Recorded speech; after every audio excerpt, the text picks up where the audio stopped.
ವಿಶೇಷ ಕಾರ್ಯಕ್ರಮಕ್ಕೆ ಸ್ವಾಗತ. ನಾನು ಸುನಿಧಿ ಮಂಜುನಾಥ್. ನಿನ್ನೆ ಪಂಜಾಬ್ ವರ್ಸಸ್ ರಾಜಸ್ಥಾನ್ ಮ್ಯಾಚ್ ಇತ್ತು. ಪಂಜಾಬ್ನ ಯಾರೂ ಕೂಡ ಸೋಲಿಸೋದಕ್ಕೆ ಆಗಿರಲಿಲ್ಲ. ನಿನ್ನೆ ರಾಜಸ್ಥಾನ್ ಸೋಲಿಸಿದೆ.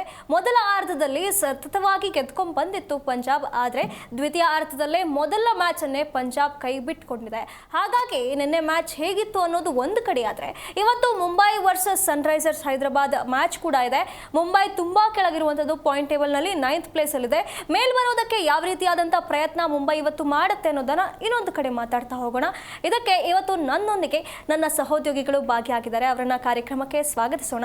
ಮೊದಲನೇದಾಗಿ ಪ್ರೇಮ್ ಸರ್, ನಿಮಗೆ ಕಾರ್ಯಕ್ರಮಕ್ಕೆ ಸ್ವಾಗತ. ಹಾಗೆ ಮಲ್ಲಿಕಾರ್ಜುನ್ ಪಾಟೀಲ್ ಸರ್ ಕೂಡ ಇದ್ದಾರೆ, ಅವರನ್ನು ಕಾರ್ಯಕ್ರಮಕ್ಕೆ ಸ್ವಾಗತಿಸೋಣ.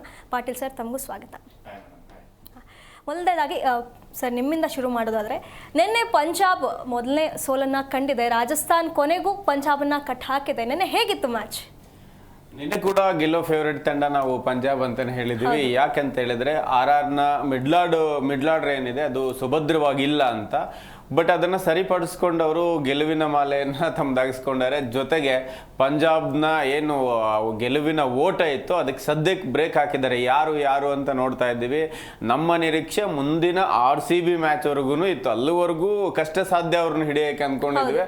ಬಟ್ ನಿನ್ನೆ ಒಂದು ಪರಾಗ್ ಟೀಮ್ ಏನಿದೆ ಅದು ಒಂದು ಒಳ್ಳೆ ಕೆಲಸವನ್ನ ಮಾಡಿದೆ. ನಿನ್ನೆ ಚೇಸಿಂಗ್ ಅಂತ ಬಂದಾಗ ಡೌನ್ ಆರ್ಡರ್ ಅವ್ರು ಬಹಳ ಫೇಲ್ ಆಗ್ತಾ ಇದ್ರು. ಜೈಸ್ವಾಲ್ ಮತ್ತೆ ಸೂರ್ಯವಂಶಿನ ಬಿಟ್ರೆ ಮಿಡ್ಲ್ ಆರ್ಡರ್ ನಾಯಕ ಇರ್ಬೋದು, ಹಾಗೇನೆ ಅಲ್ಲಿಂದ ಜುರೇಲ್ ನಂತರ ಬರುವಂತ ಯಾವ ಆಟಗಾರರು ತುಂಬಾ ಚೆನ್ನಾಗಿರ್ಲಿಲ್ಲ. ಪೆರಾರ ಕೂಡ ಫೇಲ್ ಆಗ್ತಾ ಇದ್ರು. ಜೊತೆಗೆ ಅವ್ರು ನಿನ್ನೆ ಒಳ್ಳೆ ಕೆಲಸ ಏನ್ ಮಾಡಿದ್ದು ಅಂತ ಹೇಳಿದ್ರೆ ಹೆಟ್ಮೇರ್ನ ಬಿಟ್ಬಿಟ್ಟಿದ್ದಾರೆ. ಅವ್ರು ಹೆಟ್ಮೇರ್ ಇಲ್ಲದೆ ಇರೋದಕ್ಕೆ ಗೆದ್ರು ಅವ್ರ ಮ್ಯಾಚ್ನ. ಇನ್ನು ಏನಂತ ಲಂಕಾ ನಾಯಕನ ದುಷ್ಮಂತ ಇವನ್ನ ಹಾಕೊಂಡಿದ್ದಾರೆ. ಒಂದು ಲಂಕಾ ಆಟಗಾರನ ಆಡಿಲ್ಲ ನಿನ್ನೆ ಅವರು, ಅಂದ್ರೆ ಅಲ್ಲಿವರೆಗೂ ಬ್ಯಾಟಿಂಗ್ ಅವಕಾಶ ಸಿಕ್ಕಿಲ್ಲ. ಅದಾಗಿಯೂ ಕೂಡ ಒಳ್ಳೆಯ ಪ್ರದರ್ಶನ. ಜೊತೆಗೆ ನಾವು ಇಲ್ಲಿ ಪಂಜಾಬ್ ಅಂತ ಬಂತ ನೋಡಿದಾಗ ಯಾಕೆ ಸೋಲ್ತಪ್ಪ ಈ ತಂಡ ಅಂತ ನೋಡಿದಾಗ, ಫಸ್ಟ್ ಮೊದಲು ಬ್ಯಾಟಿಂಗ್ ಅಂತ ಬಂದ್ರೆ ಒಂದು ಪ್ಲಾನ್ ಜೊತೆಗೆ RR ಬಂದಿತ್ತು ಅನ್ನಿಸ್ತು ನನಗೆ. ಯಾಕಂತ ಹೇಳಿದ್ರೆ ಇಬ್ರು ಪ್ರಭು ಸಿಮ್ರಾನ್ ಸಿಂಗ್ ಇರ್ಬೋದು, ಪ್ರಿಯಾಂಶು ಆರ್ಯ ಇರ್ಬೋದು, ಬಿಗ್ ಹಿಟ್ ಮಾಡುವ ಜೊತೆಗೆ 200+ ಸ್ಟ್ರೈಕ್ ರೇಟ್ ಅಲ್ಲಿ ಬ್ಯಾಟ್ ಬೀಸುವ ಆಟಗಾರರು ಇವರು.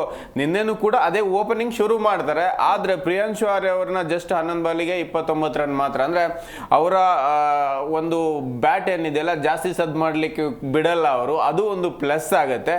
ಇನ್ನೊಂದ್ ಕಡೆಗೆ ಯಾಕಂದ್ರೆ ಒಂದು ಅರ್ಚರ್ ತುಂಬಾ ಒಳ್ಳೆ ಬೌಲಿಂಗ್ ಮಾಡ್ತಾ ಇರ್ತಾರೆ. ಅರ್ಚರ್ ಅವರ ಬೌಲಿಂಗ್ ಅಂತ ಹೇಳಿದ್ರೆ ನಿನ್ನೆ ಸ್ಲಿಪ್ ಇಟ್ಟು ಬೌಲಿಂಗ್ ಮಾಡಕ್ ಹೇಳ್ತಾರೆ, ಅವಾಗ ಒಂದು ಕ್ಯಾಚ್ ಹೇಳುತ್ತೆ, ಆ ಸ್ಲಿಪ್ ಹಾಕಿರಲ್ಲ ಕ್ಯಾಪ್ಟನ್, ಮತ್ತೆ ನೆಕ್ಸ್ಟ್ ಸ್ಲಿಪ್ ಬಿಡ್ತಾರೆ, ಅಲ್ಲಿ ಕ್ಯಾಚ್ ಮಿಸ್ ಆಗುತ್ತೆ. ನೆಕ್ಸ್ಟ್ ಅದೇ ಒಂದು ಪ್ರಯತ್ನ ಮಾಡ್ತಾರೆ ಸ್ಲೋಯರ್ ಒನ್ಗೆ, ಅಲ್ಲಿ ಅವರು ಔಟ್ ಆಗ್ತಾರೆ. ಹಾಗಾಗಿ ಒಂದು ಸ್ಟಡಿ ಮಾಡ್ಕೊಂಡ್ ಬಂದಿದ್ರು ಅಂತ ಇದರಲ್ಲೇ ಗೊತ್ತಾಗುತ್ತೆ. ಅವ್ರು ಬೌನ್ಸರಿಗೆ ಆಡ್ತಾ ಇಲ್ಲ ಪ್ರಿಯಾಂಶು ಆರ್ಯ, ಅವ್ರನ್ನಲ್ಲೇ ಕಟ್ ಹಾಕ್ಬೋದು. ಅಂದ್ರೆ ವೇಗ ಬಹಳ ಸ್ಪೀಡಲ್ಲಿ 150+ ಅಲ್ಲಿ ಹಾಕಿ 150 140 ಹಾಕಿ ಕಟ್ ಹಾಕ್ಬೇಕನ್ನೋ ನೀಟಾಗಿ ಪ್ಲಾನ್ ಮಾಡ್ಕೊಂಡ್ ಬಂದಿದ್ರು, ಅದನ್ನ ಎಕ್ಸಿಕ್ಯೂಟ್ ಕೂಡ ಮಾಡ್ತಾರೆ. ಇನ್ನೊಂದ್ ಕಡೆಗೆ ಯಾರು ಔಟ್ ಆಗ್ಲಿ ಬಿಡ್ಲಿ, ಪ್ರಭು ಸಿಮ್ರಾನ್ ಸಿಂಗ್ 50 ಕಂಟಿನ್ಯೂ ಮಾಡ್ತಾರೆ.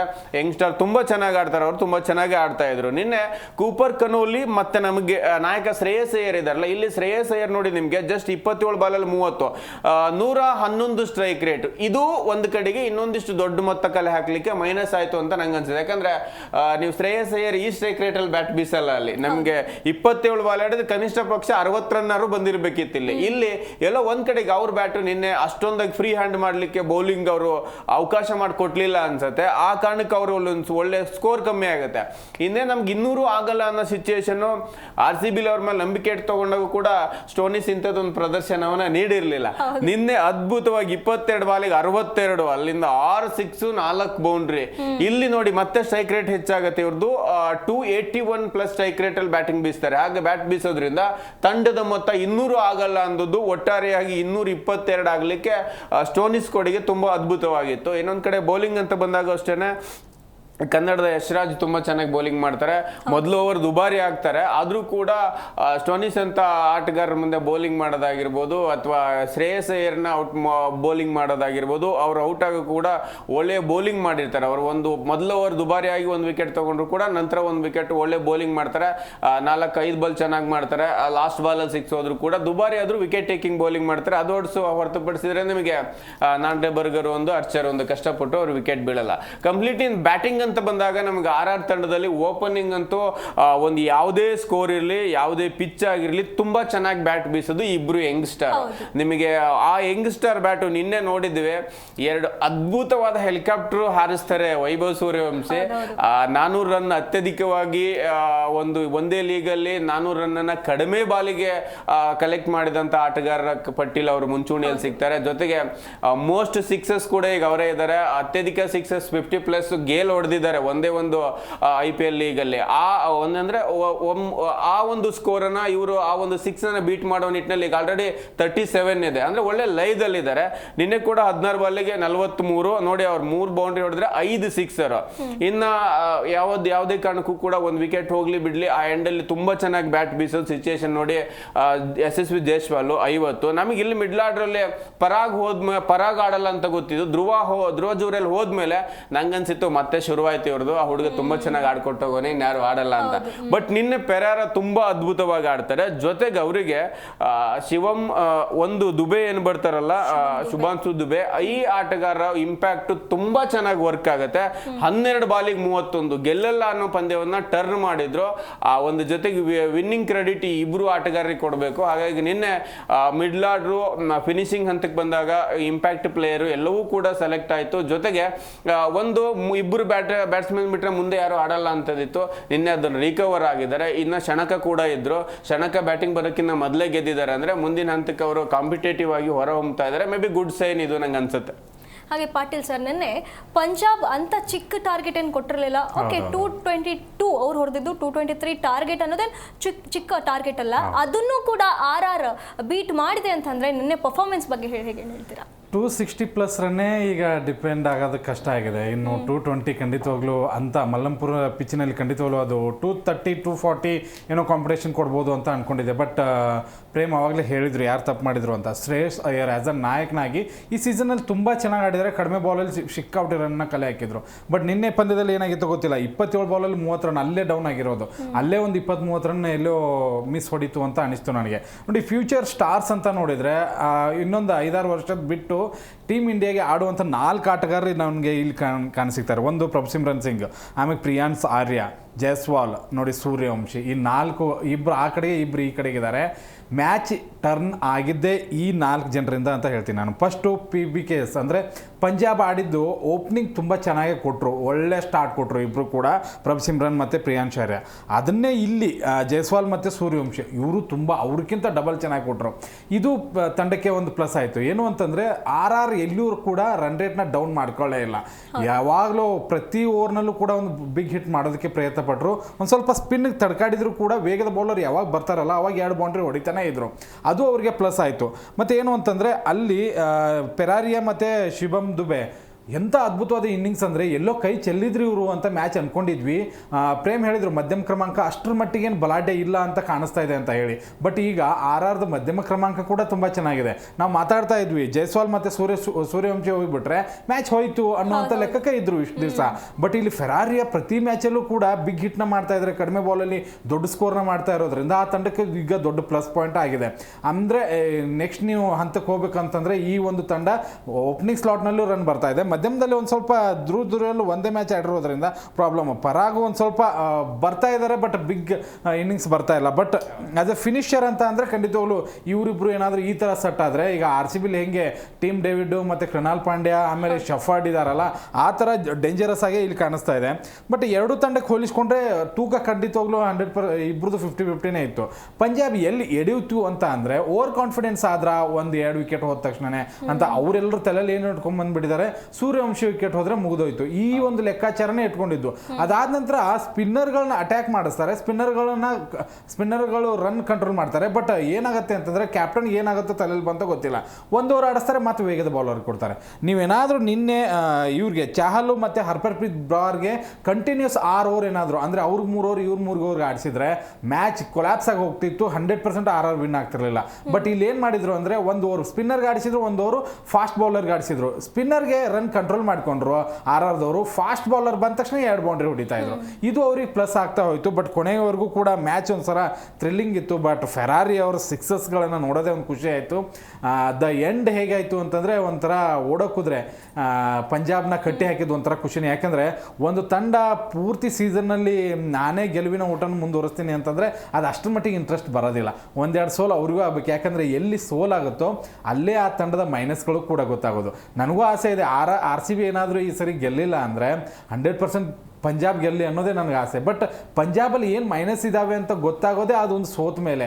ನಾವು ಸೆಕೆಂಡ್ ಇನ್ನಿಂಗ್ಸ್ನಲ್ಲಿ ಚೆನ್ನಾಗಿ ಆಡಲಿಲ್ಲ, ಓಕೆ ಇಲ್ಲಿ ನನಗೆ ಇಲ್ಲಿ ಶ್ರೇಯಸ್ ಅಯ್ಯರ್ ಸ್ಲೋ ಆಡಿದ್ದು ಒಂದು ಸ್ವಲ್ಪ ಪ್ರಾಬ್ಲಮ್ ಆಯ್ತೇನೋ, ಪ್ರಿಯಾಂಶ್ ಆರ್ಯ ಬ್ಯಾಡ್ ಶಾಟ್ ಹೊಡೆದ್ರೇನೋ, ಆ ಬೌನ್ಸಿ ಬಾಲ್ಗಳನ್ನು ಹೊಡೆಯೋದಕ್ಕೆ ಆಗಲಿಲ್ವೇನೋ, ಒಂದು ಫೀಲ್ಡ್ ಸೆಟ್ ಮಾಡಿದ್ರು, ಆ ಒಂದು ಫೀಲ್ಡ್ ಸೆಟ್ಟಲ್ಲಿ ನಾವು ಏನು ಚಕ್ರವ್ಯೂಹ ಅಂತೀವಲ್ಲ ಹಾಗೆ ಚಕ್ರವ್ಯೂಹದಲ್ಲಿ ಸಿಕ್ಕಾಕೊಂಡ್ಬಿಟ್ರೇನೋ, ಆ ಥರ ಫೀಲಿಂಗ್ ಎಲ್ಲೋ ಪಂಜಾಬ್ ಕಡೆಗೆ ಬಂತು. ಆದರೂ ಕೂಡ 220+ ರನ್ ಆದರೂ ಕೂಡ ಡಿಪೆಂಡ್ ಮಾಡ್ಕೊಳಕ್ಕೆ ಆಗಲ್ಲ ಅಂತಂದರೆ ಈಗಿನ IPL ಪೂರ್ತಿಯಾಗಿ ಚೇಂಜ್ ಆಗಿದೆ. ಹಳೆ 160 ಆದರೂ ಕೂಡ ಡಿಪೆಂಡ್ ಮಾಡ್ಕೊಳ್ತೀವಿ ಅಂತ ಇದ್ವಲ್ಲ, ಅದು ಈಗಲ್ಲ. 240 ಹೊಡೆದ್ರೂ ಕೂಡ ಒಂದು ಸ್ವಲ್ಪ ನಾವು ಪ್ಲ್ಯಾನ್ ಬಿ ಯಲ್ಲೇ ಇರಬೇಕು. ಆರಂಭದಲ್ಲಿ ವಿಕೆಟ್ ಹೋದರೂ ಕೂಡ ಮಧ್ಯಮ ಕ್ರಮಾಂಕದಲ್ಲಿ ಬಿಗ್ ಹಿಟ್ಟರ್ಸ್ ಇದ್ದಾರೆ. ಈಗಿನ ಎಲ್ಲ ಪಿಚ್ಗಳು ಫ್ಲ್ಯಾಟ್ ಪಿಚ್ ಇರೋದ್ರಿಂದ ಒಂದು ಸ್ವಲ್ಪ ಬೌಲರ್ಗಳು ಅಲರ್ಟ್ ಆಗಿರಬೇಕು. ಒಂದು ಸ್ವಲ್ಪ ಕ್ಯಾಪ್ಟನ್ಸ್ಗೆ ಬ್ರೈನ್ ಇದ್ದರೆ ಖಂಡಿತವಾಗ್ಲೂ ನಿನ್ನೆ ಪಂಜಾಬ್ ಗೆಲ್ತಿತ್ತು. ಕ್ಯಾಪ್ಟನ್ಶಿಪ್ ಬ್ರೈನ್ ಎಲ್ಲೋ ಮಿಸ್ ಹೊಡಿತು ಅಂತ ಅನಿಸ್ತು ನನಗೆ. ಹಾಗೆ ಪ್ರೇಮ್ ಸರ್, ನಿನ್ನೆ ಟಾಸ್ ಎಷ್ಟು ಮ್ಯಾಟರ್ ಆಯಿತು ಅಂತ ಅನ್ಸುತ್ತೆ ನಿಮಗೆ? ನಿನ್ನೆ ಒಂದು ಮೇಡಮ್, ನಾವು ಅತಿಯಾದ ಆತ್ಮವಿಶ್ವಾಸ, ಈ ಕೊಬ್ಬು, ಈಗೋಗಳನ್ನು ಕ್ರಿಕೆಟಲ್ಲಿ ಆಚೆ ಇಡಬೇಕು ಸಣ್ಣ ತಂಡ ಅಂತ. ನಿಮಗೆ ಟಾಸ್ ಗೆಲ್ಲಬೇಕಾದ್ರೇ ಕಾಮೆಂಟೇಟರ್ ತುಂಬ ಚೆನ್ನಾಗಿ ಹೇಳ್ತಾ ಇದ್ರು. ಶ್ರೇಯಸ್ ಅಯ್ಯರ್ ಬಂದು ಹಿಂಗೆ ಸುಮ್ಮನೆ ಒಂದು ಹೆಂಗೂ ಗೆಲ್ತೀವಿ ನಾವು ಅಂತ ಹಿಂಗೆ ಚಿಮ್ತಾರೆ. ಬಟ್ ಎದುರಾಳಿ ತಂಡದ ನಾಯಕ ಅನ್ಫಾರ್ಚುನೇಟ್ಲಿ ಟಾಸ್ ಗೆಲ್ತಾರೆ. ಟಾಸ್ ಗೆದ್ದಾಗ ಈಗ ನೋಡಿ, ಯಾವತ್ತು ಇವಾಗ ನಾವು ಗೆಲ್ಲಿವಿನ ಟ್ರಾಕ್ ಈ ಹಿಂದಿನ ಮ್ಯಾಚ್ಗಳನ್ನ ಯಾವೇ ನೋಡಿ ಚೇಜಿಂಗೇ ಗೆದ್ದಿದ್ದಾವೆ ಆಲ್ಮೋಸ್ಟ್. ಈಗ ದೊಡ್ಡ ಸ್ಕೋರೇ ಇರಲಿ ತೊಂದರೆ ಇಲ್ಲ, ಚೇಜಿಂಗ್ ಗೆಲ್ತಾ ಇದ್ದೇವೆ. ಅದು ಇಂಡಿಯನ್ ಕ್ಲೈಮೇಟ್ ಆಗಿರುತ್ತೆ. ನೀವು ಯಾರು ಹಾಕಕ್ಕೆ ಹೋದಾಗ ಒಂದು ಬೌಲಿಂಗ್ ದಾಳಿ ಮಾಡಕ್ಕೆ ಹೋದ್ರು ಸಫಿಷಿಯೆಂಟ್ ಹಾಕಕ್ಕಾಗಲ್ಲ. ನಿನ್ನೆ ನೋಡಿ ಒಳ್ಳೆಯ ನ್ಯೂಜಿಲೆಂಡ್ನ ವೇಗದ ಬೌಲರ್ ಬಂದಿದ್ದು ಲೋಕಿ ಫರ್ಗ್ಯೂಸನ್, ಅವ್ರ ಬೌಲಿಂಗ್ ಯಾಕೆ ದಾಳಿ ಮಾಡ್ತಾ ಇದ್ದಾರೆ ಅದು ಲೋ ಪುಲ್ಟಸ್ ಹೋಗ್ತಾ ಇದೆ, ಆ ರೇಂಜಿಗೆ ಆಗ್ತಾ ಇದೆ. ಹಾಗಾಗಿ ಒಂದು ಕ್ಯಾಪ್ಟನ್ ಏನಿದಾರಲ್ವಾ, ವಿನ್ನಿನ ತಲೆಗೆ ಏರಿಸ್ಕೋಬಾರ್ದು ಯಾವತ್ತೂ ಕೂಡ. ಒಳ್ಳೆ ಕ್ಯಾಪ್ಟನ್ ಶ್ರೇಯಸ್ ಅಯ್ಯರ್ ನಿನ್ನೆ ಎಲ್ಲೋ ಅಲ್ಲೇ ಹಿಡಿದ್ರು ಅಂತ ನಂಗೆ ಅನಿಸ್ತಾ ಇತ್ತು. ಯಾಕಂದ್ರೆ ಒಂದು ವೇಳೆ ಚೇಜಿಂಗ್ಗೆ ಅವ್ರು ತಗೊಂಡಿದ್ರೆ RR ಬೌಲರ್ನ ತುಂಬಾ ದಂಡಿಸ್ತಾ ಇದ್ರು. ಬಿಗ್ ಹಿಟ್ಟರ್ಸ್ ಇರೋದು ಕೊನೆವರೆಗೂ ಅವರು ಈಸಿಯಾಗಿ ತಗೊಬಂದ್ಬಿಡ್ತಾ ಇದ್ರು. ಕ್ರಿಟಿಕಲ್ ಆಗಿರೋದ್ರಲ್ಲಿ ಅಷ್ಟು ಒಳ್ಳೆ ರನ್ ಕಲೆ ಹಾಕಿದ್ಮೇಲೆ ಚೇಜಿಂಗ್ ಅಂತ ಬಂದಾಗ ಇನ್ನೊಂದಿಷ್ಟು ಪಿಚ್ ಹೆಲ್ಪ್ ಮಾಡ್ತಾ ಇತ್ತು, ಈಸಿ ಆಗ್ತಾ ಇತ್ತು. ಅಲ್ಲಿನ ಮೊದಲ ಬಾರಿಗೆ ಎಡುತ್ತಾರೆ. ಜೊತೆಗೆ ಬೌಲಿಂಗ್ ಅಂತ ಬಂದಾಗ ಒಂದು ಬಹಳ ಅಂದ್ರೆ ನಾವೀಗ ಆಲ್ರೆಡಿ ಸಕ್ಸಸ್ ಅಲ್ಲಿ ಇದೀವಿ ಅನ್ನೋದನ್ನ ತಲೆಗೇರಿಸ್ಕೊಂಡ್ ಬಂದಿದ್ದಾರೆ. ಜೊತೆಗೆ ಪ್ಲಾನ್ ಇರಲಿಲ್ಲ, ಪ್ರಾಪರ್ ಪ್ಲಾನ್ ಇದ್ದಿದ್ದೆ ಅವರಿಗೆ ಜೈಸ್ವಾಲ್ ತೆಗಿಬೇಕು, ಸೂರ್ಯವಂಶಿನ್ ತೆಗಿಬೇಕಂತ ಇತ್ತು. ಸೂರ್ಯವಂಶಿಗೆ ಒಂದು ಬಾಲ್ ಹಾರ್ಡ್ ಹಿಟ್ ಮಾಡ್ಲಿಕ್ಕೆ ಪ್ರೀ ಪ್ಲಾನ್ ಕೊಡ್ತಾ ಇದ್ರು, ಇನ್ನೊಂದು ಬಾಲನ್ನ LB ಬಲೆ ಕೆಡಗೋತಾರನ ಅಥವಾ ಲೋ ಪುಲ್ಟಸ್ ಮಾಡ್ತಾ ಇದ್ರು. ಅದನ್ನ ಅವ್ರು ತುಂಬಾ ಚೆನ್ನಾಗಿನೇ ಯುಟಿಲೈಸ್ ಮಾಡ್ಕೊಂಡು ಆಫ್ ಸೈಡ್ ಅಲ್ಲಿ ಬೌಂಡ್ರಿನ ಹೊಡೆದ್ರು, ಆಮೇಲೆ ಹೆಲಿಕಾಪ್ಟರ್ ಕೂಡ ಹಾರಿಸಿದ್ರು. ನಂತರ ಜೈಸ್ವಾಲ್ ತುಂಬಾ ಮೆಚೂರ್ಡ್ ಕ್ರಿಕೆಟ್ ಪ್ಲೇಯರ್ ಈಗ ಇರೋದ್ರು, ಯಂಗ್ ಸ್ಟಾರ್ ಅಲ್ಲಿ ಅವರು ಅಂದ್ರೆ ಸಿಚುಯೇಷನ್ ನೋಡಿ ಬ್ಯಾಟ್ ಬೀಸ್ತಾರೆ. ಆ ಕಡೆ ಸೂರ್ಯವಂಶಿ ಹೊಡಿತಾ ಇದ್ದಾಗ ಅವ್ರು ಟ್ರಿಗರ್ ಆಗಲ್ಲ ನೋಡಿ. ವೈಭವ್ ಸೂರ್ಯವಂಶಿ ಔಟ್ ಆಗೋವರೆಗೂ ಕೂಡ ಅವ್ರ ಬ್ಯಾಟ್ ದೊಡ್ಡ ಮೊತ್ತವನ್ನು ಕಲೆ ಹಾಕ್ಲಿ ಹೋಗ್ಲಿ, ಅವ್ರು ಸಿಕ್ಸಿಗೆ ಟ್ರೈಯೇ ಮಾಡ್ತಿರ್ಲಿಲ್ಲ, ಸ್ಕ್ರೀಜ್ ರೊಟೇಟ್ ಮಾಡ್ಕೊಡ್ತಾ ಇದ್ರು, ಬೌಂಡ್ರಿ ಹೊಡಿತಾ ಇದ್ರು. ಹಾಗಾಗಿ ಮೆಚೂರ್ಡ್ ಕ್ರಿಕೆಟ್ ಅವ್ರು ಆಡಿದ್ರೆ ಇವರು ನಂತರ ಏನ್ ಅನ್ಕೊಂಡಿದ್ರು, ಪರಾಗ್ ಆಡಲ್ಲ ಅಂತ ಇತ್ತು, ಧ್ರುವ ಜುರೇಲ್ ಮೇಲೆ ಟಾರ್ಗೆಟ್ ಮಾಡಿದ್ರು. ವೈಭವ್ ಸೂರ್ಯವಂಶಿ ಹೋದ್ಮೇಲೆ ಧ್ರುವ ಮಾತ್ರ ಆಡೋದು ಅನ್ನೋದು ಅವ್ರು ಕನ್ಸಿಡರ್ ಇತ್ತು. ಧ್ರುವ ಹಂಗೆ ಸ್ಟಾರ್ಟ್ ಕೊಟ್ಟಿದ್ರು, ಬಟ್ ಅವ್ರನ್ನ ಎತ್ಕೋತಾರೆ. ಅಲ್ಲಿಗೆ ಅವ್ರದ್ದು ಓವರ್ ಸೆಲೆಬ್ರೇಷನ್ ಸ್ಟಾರ್ಟ್ ಆಗುತ್ತೆ. ನಿಮ್ಗೆ ಪರಾಗ್ ಮೇಲೆ ಐಡಿಯಾ ಇಲ್ಲ, ಪರಾಗ್ ಆಡಲ್ಲ ಅನ್ಕೊಂಡ್ ಬಂದಿರೋ. ನಿನ್ನೆ ಪರಾಗ್ ಕೂಡ ಒಳ್ಳೆ ಸ್ವೀಪ್ ಶಾಟ್ ಅಲ್ಲಿ ಬೌಂಡ್ರಿ ಹೊಡಿತಾ ಇದ್ರು, ಗ್ಯಾಪ್ ಟು ಗ್ಯಾಪ್ ಒಂದೇ ಏರಿಯಾದಲ್ಲಿ ಬೌಂಡ್ರಿಗಳನ್ನ ಹೊಡಿತಾ ಬಂದ್ರು. ಇನ್ನೊಂದ್ ಕಡೆಗೆ ಅವ್ರಿಗೆ ಇಂಪ್ಯಾಕ್ಟ್ ಮೇಲೆ ಪರಿಣಾಮ ಬೀರುತ್ತೆ ಅನ್ಕೊಂಡಿರ್ಲಿಲ್ಲ. ಇಂಪ್ಯಾಕ್ಟ್ ಯಾರು ಶಣಕ ಆಡ್ತಾರೆ, ಶಣಕ ಆದ್ಮೇಲೆ ನಮಗೆ ಜಡೇಜಾ ಬರ್ತಾರೆ, ಈ ಒಂದು ಆ ಟಾರ್ಗೆಟ್ ಅಲ್ಲಿ ಇದ್ರು. ಇಲ್ಲಿ ನಿಮಗೆ ದುಬೈ ಬಗ್ಗೆ ಅವ್ರಿಗೆ ಐಡಿಯಾನೇ ಇರಲಿಲ್ಲ, ಅವರೇ ಡ್ಯಾಮೇಜ್ ಮಾಡಿರೋದು ಕಮ್ಮಿ ಬಾಲಿಗೆ. ಇನ್ನೊಂದ್ ಕಡೆಗೆ ಪೆರೇರಾ ಕೂಡ ತುಂಬಾ ಒಳ್ಳೆ, ಇಷ್ಟು ದಿನ ಅವ್ರ ಮೇಲೆ ನಂಬಿಕೆ ಇಟ್ಕೊಂಡಿದ್ರು. ಈ ರಿಜ್ವಿ ಮೇಲೆ ಹೇಗೆ ಡೆಲ್ಲಿ ನಂಬ್ತಾರೋ ಹಾಗೆ ಅವ್ರನ್ನೇ ಇಟ್ಕೊಂಡಿದ್ರು, ಯಾವತ್ತೋ ಒಂದು ಮ್ಯಾಚ್ ಆಡ್ತಾರೆ ಅಂತ. ಫೈನಲಿ ನಿನ್ನೆ ಮ್ಯಾಚ್ ಆಡಿದ್ರು. ಜೊತೆಗೆ ಒಂದು ಮ್ಯಾಚು ಗೆಲುವಿನ ಒಂದು ಲಯದಲ್ಲಿದ್ದಾಗ ಸೋಲ್ಬೇಕಾಗತ್ತೆ. ಎಲ್ಲಿ ನಾವು ವೀಕ್ನೆಸ್ಸು, ಎಲ್ಲಿ ಎಡವಿದೀವಿ ಎಲ್ಲವನ್ನ ತಿದ್ಕೊಳ್ಳಿಕ್ಕೆ ಶ್ರೇಯಸ್ ಅಯ್ಯರ್ ಪಡೆಗೆ ಸೋಲು ತುಂಬಾ ಅಗತ್ಯ ಇತ್ತು ನನ್ನ ಪ್ರಕಾರ. ಮುಂದಿನ ಹಂತಕ್ಕೆ ಹೋದಾಗ ಕಷ್ಟ ಆಗ್ತಿತ್ತು ಸೋತ್ರೆ. ಯಾಕಂದ್ರೆ ಅವರು ಫೈನಲ್ ಅಂತ ಬಂದಾಗ ತುಂಬಾ ಹೀನಾಯವಾಗಿ ಮ್ಯಾಚ್ ಬಿಟ್ಕೊಡ್ತಾರೆ. ಅದು ನೋಡಿದೀವಿ ನಾವು RCB ಕಪ್ ಎತ್ತಿದಾಗನೇ ಅವರು ಪ್ರತಿರೋಧನೇ ಒಡ್ಡಿರ್ಲಿಲ್ಲ. ಹಾಗಾಗತ್ತೆ. ಮೇ ಬಿ ಇವೆಲ್ಲ ಬದಲಾವಣೆ ಮಾಡ್ಕೊಂಡ್ ಬರ್ಲಿ. ಪಾಟೀಲ್ ಹೇಳಿದಾಗಿನ ತುಂಬಾ ಜನರಿಗೆ ಸ್ಟ್ರಗಲಿಂಗ್ ಇದೆ, ಸಕ್ಸಸ್ಫುಲ್ ಕ್ಯಾಪ್ಟನ್ ಇದ್ದಾರೆ. ಅದ್ರ ಹಿಂದೆ KKR ಗೆಲ್ಸ್ಕೊಟ್ರು, ನಂತರ ರನ್ನರ್ ಅಪ್ ಆದ್ರು. RCB ಗೆಲ್ದೆ ಹೋದ್ರೆ ಇನ್ನೊಂದು ತಂಡ ಗೆಲ್ಬೇಕು ಅಂದ್ರೆ ಪಂಜಾಬ್ ಗೆಲ್ಲಪ್ಪ ಅಭ್ಯಂತರ ಇಲ್ಲ ಅನ್ನೋ ಲೆವೆಲ್ಗೆ ನಮ್ಮ ಫ್ಯಾನ್ಸೇ ಇದ್ದಾರೆ. ಹಾಗಾಗಿ ಆ ಒಂದು ಲೆಕ್ಕಾಚಾರದಲ್ಲಿ ಅತಿಯಾದ ಆತ್ಮವಿಶ್ವಾಸ ತಗೊಳ್ಳದೆ, ಪಾಟೀಲ್ ಹೇಳಿದಾಗೆ ನಿನ್ನೆ ತುಂಬಾ ಪ್ಲಾನ್ಡ್ ಇರುವಂತ ಆಟಗಾರರು, ತುಂಬಾ ಒಳ್ಳೆಯ ಫೀಲ್ಡ್ ಸೆಟ್ ಮಾಡುವಂತ ಶ್ರೇಯಸ್ ಅಯ್ಯರು ನಿನ್ನೆ ನಾವು ಈಸಿ ಗೆಲ್ತೀವಿ ಅಂತ ಎತ್ಕೊಂಡ್ ಬಂದಿದ್ರೆ ಏನೋ ಗೊತ್ತಿಲ್ಲ, ವಿತೌಟ್ ಪ್ಲಾನ್ ಜೊತೆ ಬಂದಿದ್ರು. ಮೇ ಬಿ ಡೆಲ್ಲಿನ RCBಲೂ ನಾವು ಹೊಡೆದು ಕಳಿಸಬಹುದಾಗಿತ್ತು ನಮ್ಮ ಚಿನ್ನಸ್ವಾಮಿ ಗ್ರೌಂಡ್ ಅಲ್ಲಿ. ಅವತ್ತು ನಾವು ಪ್ಲಾನ್ ಜೊತೆ ಬಂದಿರಲಿಲ್ಲ, ನೆಕ್ಸ್ಟ್ ಡೇ ಪ್ರಾಪರ್ ಪ್ಲಾನ್ ಜೊತೆ ಹೋಗಿ ಎಷ್ಟು ಚೆನ್ನಾಗಿ ಆಡಿದ್ವಿ. ಹಾಗಾಗಿ ಯಾವ ತಂಡ ಈಸಿಯಾಗಿ ಎತ್ಕೊಳ್ಳುತ್ತೋ ಅದು ಸೋಲತ್ತೆ, ಅದು ಎಷ್ಟೇ ಹಿಂದಿನ ಪರ್ಫಾರ್ಮೆನ್ಸ್ ಇದ್ರು ಅನ್ನೋದಕ್ಕೆ ನಿನ್ನೆ ಮ್ಯಾಚ್ ನನ್ನ ಪ್ರಕಾರ ಬೆಸ್ಟ್ ಎಕ್ಸಾಂಪಲ್. ಪಾಟೀಲ್ ಸರ್, ನಮಗೆ ನಿನ್ನೆವರೆಗೂ ಏನಿತ್ತು ಅಂದ್ರೆ ನಮಗೆ ಒಂದು ಕಾಂಪಿಟೇಷನ್ ಅಂತ ಅಂದ್ರೆ ಪಂಜಾಬ್ ಅಂತಿದ್ವಿ. ನಿನ್ನೆ ಮ್ಯಾಚ್ ನೋಡಿದ್ಮೇಲೆ, ರಾಜಸ್ಥಾನ್ ರಾಯಲ್ಸ್ ಅವರ ಮ್ಯಾಚ್ ನೋಡಿದ್ಮೇಲೆ ನಮ್ಗೆ ಇನ್ನೊಂದು ಕಾಂಪಿಟೇಷನ್ ಎದ್ದೇಳ್ತಿದೆ ಅಂತ ನಿಮ್ಗೆ ಅನಿಸ್ತಾ? ಇಲ್ಲ, ರಾಜಸ್ಥಾನ್ ಮುಂಚೆಯಿಂದನೂ ಕಾಂಪಿಟೇಷನ್ ಕೊಡುವಂತ ತಂಡ. ಹೌದು, ಅದರಲ್ಲೂ ಸೋತಿದೀವಿ ಒಂದ್ಸರಿ. ನೋಡಿ, ಈ ಸೀಸನ್ ಅಲ್ಲಿ ನನಗೆ 4 ತಂಡ ಮುಖ್ಯವಾಗಿ ಕಾಣಿಸ್ತಾ ಇರೋದು. RCB, SRH, ಆಮೇಲೆ RR ಮತ್ತೆ ಪಂಜಾಬ್. ಈ 4 ತಂಡ ಒಂದು ಸ್ವಲ್ಪ ಮೇಲ್ಗಡೆ ಹಂತಕ್ಕೆ ಹೋಗುತ್ತೆ ಅಂತ ನಾನು ಅನ್ಕೊಂಡಿದ್ದೀನಿ. RR ತಂಡವನ್ನು ಅಷ್ಟು ಸುಲಭವಾಗಿ ನಾವು ತಗೊಳ್ಳೋದಕ್ಕೆ ಆಗೋದಿಲ್ಲ. ಯಾಕಂದ್ರೆ ವೈಭವ್ ಸೂರ್ಯವಂಶಿ ಅಂತ ಆಟಗಾರ, ನೋಡಿ ಅವಾಗಲೇ ಹೇಳ್ತಾ ಇದ್ರು ಪ್ರೇಮ್, 400 ರನ್ ಕೇವಲ ಅವರು 167 ಎಸೆತಗಳಲ್ಲೇ ಸೇರಿಸ್ಬಿಟ್ಟಿದ್ದಾರೆ. ಈಗ ಅಂತ ಒಬ್ಬ ತಂಡ ಗೇಮ್ ಚೇಂಜರ್ ಅವರು. ನೋಡಿ, ಇದರಲ್ಲಿ ನಮಗೆ ಅಭಿಷೇಕ್ ಶರ್ಮಾ ಹೇಗೋ, ಅಥವಾ ಫಿಲ್ ಸಾಲ್ಟ್ ಹೇಗೋ, ಬೆತಲ್ ಹೇಗೋ, ಆಮೇಲೆ ಟೀಮ್ ಡೇವಿಡ್ ಹೇಗೆ, ಈ ಕೆಲವೊಂದು ಆಟಗಾರರು ಹೇಗಿದ್ದಾರೆ ಅಂತಂದ್ರೆ ಅವ್ರು ಒನ್ ಮ್ಯಾನ್ ಶೋ ಸಾಕು, ಆ ತಂಡ ಎಲ್ಲೋ ಗೆದ್ದು ಬಿಡೋದಕ್ಕೆ ಸಾಧ್ಯ ಆಗುತ್ತೆ. ಅಭಿಷೇಕ್ ಹಾರ್ಡ್ ಹಿಟ್ಟರ್ ಆದ್ರೂ ಪಾಟೀಲ್ ಇನ್ನ 27 ಸಿಕ್ಸ್ ಇದೆ, ಸೂರ್ಯವಂಶಿದ್ 37 ಆಗಿದೆ. ನೋಡಿ, 15 ವರ್ಷದ ಹುಡುಗ ಇವನು, ಏನೇನೋ ರೆಕಾರ್ಡ್ಸ್ ಗಳನ್ನ ಮುರಿಯುವಂತ ತಾಕತ್ತಿದೆ. ನಿನ್ನೆ ಅವ್ರು 15 ವರ್ಷ ಅಂತ ಯಾವಾಗ ಅನ್ಸುತ್ತೆ ನಮ್ಗೆ? ಅವ್ರ ಫೀಲ್ಡ್ ಅಲ್ಲಿ ಇದ್ದಾಗ ಅವ್ರು 15 ವರ್ಷ ಅನ್ಸೋದೇ ಇಲ್ಲ. ಫೀಲ್ಡ್ ಇಂದ ಹೊರಗಡೆ ಸಣ್ಣ ಮಗುನೇ ಅನಿಸ್ತಾರೆ. ಅವ್ರ ಆಟ ನೋಡಿ, ಬಸ್ ಅಲ್ಲಿ ಲೈಟ್ ಮೇಲೆ ಆಟ ಆಡ್ತಿರ್ತಾರೆ, ಪುಗ್ಗ ಹೊಡಿತಿರ್ತಾರೆ, ಏನೇನೋ ಮಾಡ್ತಿರ್ತಾರೆ. ಬಟ್ ಫೀಲ್ಡಿಗೆ ಬಂದ ಮೇಲೆ ಆತ ಯಾವ ಬೌಲರ್ಗೂ ಕೂಡ ಮರ್ಯಾದೆ ಕೊಡೋದೇ ಇಲ್ಲ. ಬುಮ್ರಾಗ ಹೊಡಿತಾರೆ, ಹ್ಯಾಜಲ್ವುಡ್ಗೆ ಹೊಡಿತಾರೆ, ಜೋಫ್ರಾ ಆರ್ಚರ್ಗೆ ಹೊಡಿತಾರೆ. ಯಾರು ಅಲ್ಲಿ ನೆಟ್ಸ್ ಅಲ್ಲಿ ಜೋಫ್ರಾ ಆರ್ಚರ್ ಬಾಲ್ನ ಜಾಸ್ತಿ ಆಡ್ತಾರಂತವ್ರು. ನೋಡಿ, ಈ ಎಲ್ಲ ಈ ವಿಷಯಗಳೇನಿದಾವಲ್ಲ, ಅವು ಖಂಡಿತವಾಗ್ಲೂ ಅವ್ರಿಗೆ ಹೆಲ್ಪ್ ಆಗುತ್ತೆ. ನನಗೆ RR ಮತ್ತೆ RCB ಮತ್ತೆ ಪಂಜಾಬ್ ಈ ಮೂರಂತೂ ಪಕ್ಕ 100%. ಈ ಮೂರರಲ್ಲಿ 2 ಫೈನಲ್ ಇದ್ದೇ ಇರುತ್ತೆ. SRH ಏನು ಹೊಡೆಯುತ್ತೆ ಅಂತಂದ್ರೆ ಅವ್ರಿಬ್ರು ಆಡಿದ್ರೆ ಮಾತ್ರ ಮ್ಯಾಚು, ಇಲ್ಲಾಂದ್ರೆ ಗೊತ್ತಾನೆ ಅವರು.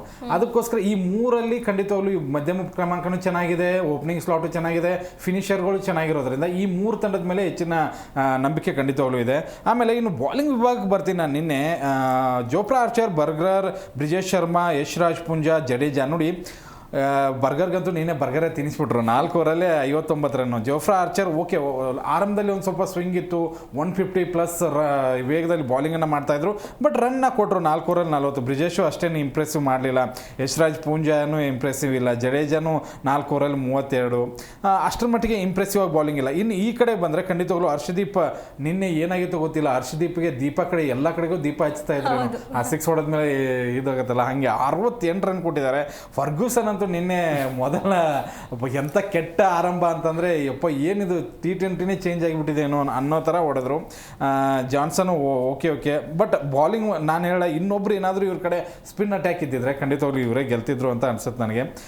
ಒಳ್ಳೆ ಬಾಲಿಂಗ್ನಲ್ಲಿ ಯಾರು ಕೂಡ ಈಗ ಇಂಪ್ರೆಸಿವ್ ಆಗಿ ಬಾಲಿಂಗ್ ಅಂತೂ ಯಾರು ಮಾಡ್ತಾಯಿಲ್ಲ, ಅಂಥ ಪಿಚ್ಚಸ್ಸು ಏನಿಲ್ಲ. ಒಂದು ಲೆಕ್ಕಾಚಾರದಲ್ಲಿ RRಗೆ ಅರ್ಹ ಗೆಲುವು ಇದು ನಿನ್ನೆದು. ಪ್ರೇಮ್ ಸರ್, ಹಾಗೆ ಇವತ್ತಿನ ಮ್ಯಾಚ್ ಬಗ್ಗೆ ಮಾತಾಡೋದಾದ್ರೆ MI versus SRH. MI 9th ಪ್ಲೇಸಲ್ಲಿದೆ. ಯಾವಾಗಲೂ ಕಮ್ ಬ್ಯಾಕ್ ಮಾಡುತ್ತೆ MI ಅಂತ ಹೇಳಿ ಕಾಯ್ತಿರ್ತೀವಿ, ಆದರೆ ಇವಾಗ ತುಂಬ ಲೇಟ್ ಆಗಿದೆ. ಈಗ ಕಮ್ ಬ್ಯಾಕ್ ಮಾಡುತ್ತೆ ಅಂತ ಅನ್ಸುತ್ತಾ ನಿಮಗೆ? ಕಮ್ಬ್ಯಾಕ್ ಮಾಡುವ ಎಬಿಲಿಟಿ ಇದ್ರೂ ಕೂಡ ಅಲ್ಲಿ ಕಮ್ಬ್ಯಾಕ್ ಮಾಡ್ಲಿಕ್ಕೆ ಬೇಕಾದಂಥ ಹೊಂದಾಣಿಕೆ ಇಲ್ಲ, ಒಬ್ಬರ ಮಧ್ಯೆ ಒಬ್ಬರಿಗೆ ಹೊಂದಾಣಿಕೆ ಇಲ್ಲ, ಜೊತೆಗೆ ಒಬ್ಬರ ಸಕ್ಸಸ್ ಕಂಡ್ರೆ ಇನ್ನೊಬ್ರಿಗೆ ಆಗ್ತಾ ಇಲ್ಲ. ಈ ಲೆಕ್ಕಾಚಾರದ ಒಂದು ಡ್ರೆಸ್ಸಿಂಗ್ ರೂಮ್ ವಾತಾವರಣ ಅಂತ ನಾವೇನಂತೀವಲ್ಲ, ಅದು ತುಂಬ ಬ್ಯಾಡ್ ಆಗಿದೆ ಅನ್ನೋದು ಈ ಬಾರಿ IPL ನಲ್ಲಿ ಕೇಳಿಬರೋ ಒಂದೇ ಒಂದು ಟೀಮ್ ಅಂದರೆ ಅದು MI. ಈಗ ನೋಡಿ, ಎಷ್ಟೊಂದು ಟ್ರೋಲ್ಗಳಾಗ್ತವೆ. ಹಾರ್ದಿಕ್ ಪಾಂಡ್ಯ ಮಾತಾಡೋ ಒಂದು ವಿಡಿಯೋ ಇಟ್ಬಿಟ್ಟು, ನೀವು ರೋಹಿತ್ ಶರ್ಮಾಗೆ ರಿಸೈನ್ ಮಾಡಿ, ನೀವು ಆಡೋಕ್ಕಾಗ್ತಾ ಇಲ್ಲ, ಸುಮ್ಮನೆ ಗೆಲ್ಲೋ ಟ್ರ್ಯಾಕಲ್ಲಿ ಇರಬೇಕಾದ್ರೆ ನಂಗೆ ಇಂಜುರಿ ಆಗಿದೆ ಅಂತ ಹೊರಗೆ ಹೋಗ್ಬಿಡ್ತೀರಾ ಅಂತ ಹೇಳುವಂಥ ಟ್ರೋಲ್ಸ್ ಬರ್ತದೆ. ಯಾವತ್ತು ಒಬ್ಬ ಸಕ್ಸಸ್ಫುಲ್ ನಾಯಕನನ್ನು ಆಚೆ ಇಟ್ಟರು ನನಗನ್ಸುತ್ತೆ MI ತನ್ನ ನೈಜ ಫಾಲೋವರ್ಸ್ನ ಅಥವಾ ಆ ತಂಡದ ಒಂದು ನೈಜ ಪ್ರತಿಭೆನ ಕಳ್ಕೊಂಡ್ಬಿಟ್ರೇನೋ ಅನ್ಸುತ್ತೆ. ಹಾಗಾಗಿ ರೋಹಿತ್ ಶರ್ಮಾಗೆ ಅವರು ಮರ್ಯಾದೆ ಕೊಡಲಿಲ್ಲ ಫಸ್ಟು, ಅಲ್ಲಿನೇ ಅವ್ರು ಫೇಲ್ಯೂರ್ ಆಯಿತು. ಅದಾದ ಬಳಿಕ ಅವರು ಕಮ್ ಬ್ಯಾಕ್ ಮಾಡಿದ್ರು ಕೂಡ ಸೂರ್ಯ ನಾಯಕತ್ವದಲ್ಲಿ ಬರಬೇಕಾ, ಹಾರ್ದಿಕ್ ಪಾಂಡ್ಯ ಒಂದು ಕಡೆ ಎಲ್ಲೋ ಹೋಗಿದ್ರು, ಅವ್ರನ್ನ ತಗೊಂಡ್ಬರ್ತಾರೆ, ಇಶಾನ್ ಕಿಶನ್ ಆಚೆ ಹೋಗ್ತಾರೆ. ಒಂದು ಸಕ್ಸಸ್ಫುಲ್ ಟೀಮ್ನ ಹೊಡೆದಾಕ್ತಾರೆ ಬೂಮ್ರಾ ಒಂದೆರಡು ಜನ ಇಟ್ಕೊಂಡು. ಈಗ ಇಲ್ಲ, ಹೀಗಿರ್ಬೇಕಾದ್ರೆ ಒತ್ತಡದ ಮಧ್ಯೆ ಆಡ್ಬೇಕಾಗಿರೋದು ಯಾರು? ಟೀಮ್ ಇಂಡಿಯಾಕ್ಕೋಸ್ಕರ ಆಡ್ಬೇಕಾಗತ್ತೆ.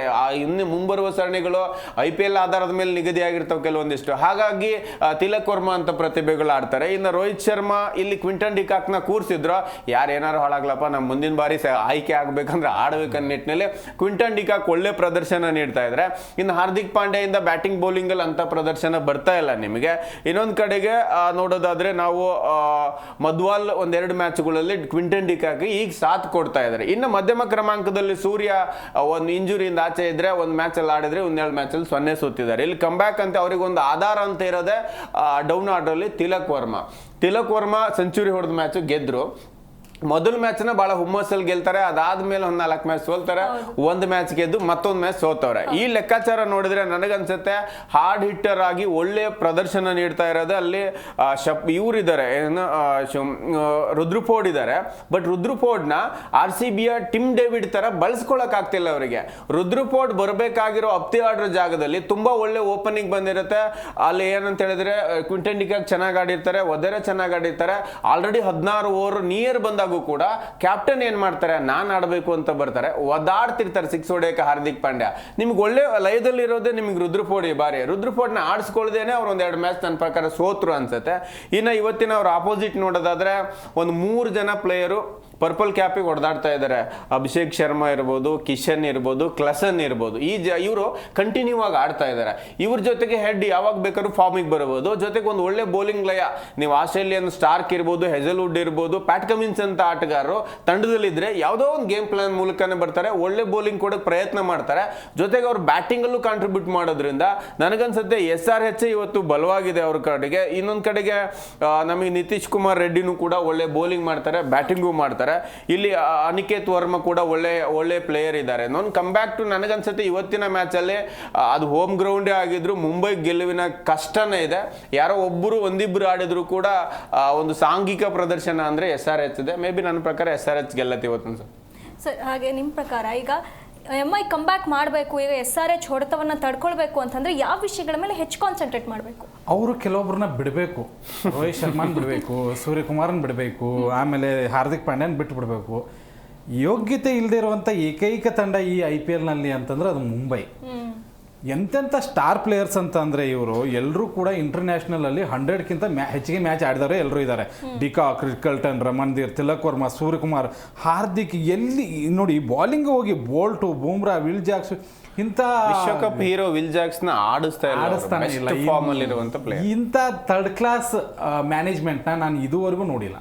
ಥರ್ಡ್ ಕ್ಲಾಸ್ ಮ್ಯಾನೇಜ್ಮೆಂಟ್ ಅಂದರೆ MI ನೋಡಿ. ಫಸ್ಟ್ ಆಫ್ ಆಲ್ ನೀವು 8 ಸೀಸನಲ್ಲಿ 5 ಕಪ್ ಗೆಲ್ಲಿಸಿದವನಿಗೆ ನಾಯಕತ್ವದಿಂದ ಇಳಿಸಿದೆ ದೊಡ್ಡ ತಪ್ಪು. ಹೌದು. ಆ ನಾಯಕತ್ವ ಇಳಿಸಿದ ತಕ್ಷಣ ಅವ್ರದ್ದೊಂದು ಗುಂಪಾಯಿತು.